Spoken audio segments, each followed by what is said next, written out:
இந்த தம்பி என்ன தண்ணியை போட்டுட்டு கையை ஓங்குறேன், நாக்க துருத்துறேன்.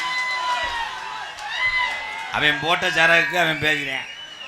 தம்பி மேடையில் கோமாளி வேஷம் போட்டு நான் ஆடின அத்தையும் 10 ஏழைக்கு கஞ்சி ஊற்றிக்கிருக்கேன். தம்பி நீ நினைக்கிறது மாதிரி நக்கல் பண்ணி என்னைய நோத்தாங்கன்னு வைகிறதுக்கு ஆள் இல்லை. அப்படி எவனாவது இழிச்சா பைய பப்புன்னு வருவேன், அவன்கிட்ட பேசிக்கிறேன் நான். இது பூரா என் சொந்தம். பேரை கேட்டாலே நீ என் தம்பி தானடா, அண்ணன் சொல்கிறத கேட்பையா? இந்த பெருமான் நாடு உலக தமிழனுக்கு பூரா தெரியும். காரணம் தமிழுடைய வீர விளையாட்டு ஜல்லிக்கட்டு, 2வது கபடி போட்டியில் பெருமான் நாடு டீம் வருதுன்னா அவ்வளோ பேர் வாங்கின டீமு. இவன் ஒரு ஆள் டீமை கருத்து போடுவேன். இவனை நாளைக்கு காலி பண்ணுறது நல்லது.